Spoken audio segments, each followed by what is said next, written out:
So viewers, we have with us the World Bank India Country Director, Mr. Onno Ruhl with us. Mr. Ruhl, thanks a lot for participating and giving this opportunity to interview you.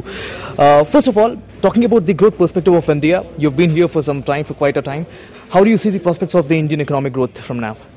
Well, I think it's pretty common expectation that India has bottomed out and that it will pick up. People expect something like in the high 5% range for this year's growth. Of course, we always never know whether we discuss calendar or Indian fiscal, but something in that range, and probably about 6.4–6.5% a year following. That's much healthier than before. It's not enough though. And I think there's actually upside in the growth because some of these projections were made before some of the recent policy intentions announced by the government, and I think some of these intentions are very good. And then coming to the growth point, we are talking about the certain macroeconomic details as well. Now, there are certain people who just say that the falling of the 40% drop in the crude oil prices this year actually has been indirectly helping Indian economy to be stable. How do you rate the domestic efforts by the Indian government to bring the growth on a very positive track?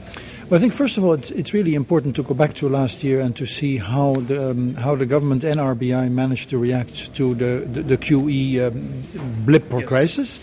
So I think between RBI and the government, India has been very successful in restoring confidence and stability. The rupee has stabilized, inflation is coming down.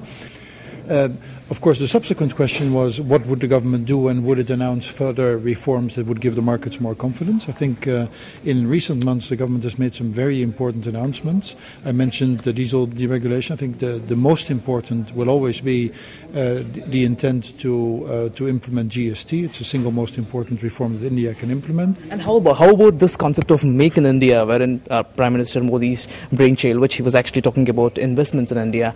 Do you really think the companies and the people across from the western side are really now interested focusing on India, and then they are really interested in investing in India? So anybody who wants to be a global player has to be interested in India. On a PPP basis, India is already the third largest economy in the world. So that's what people in America call a no-brainer. I think the question is, can you actually make more in India?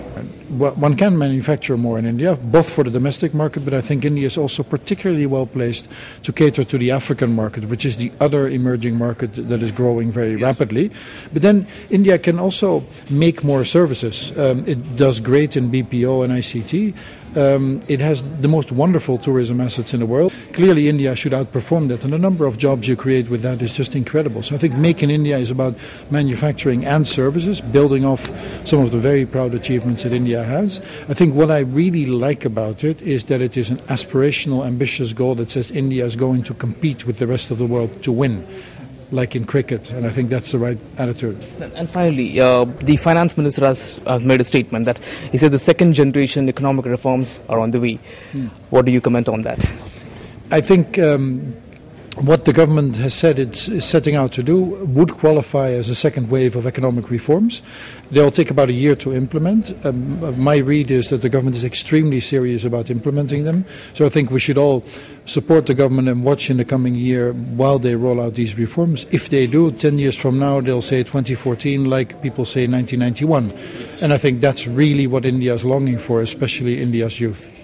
Thank you very much for giving this opinion on this Indian economic growth. Thank you very much.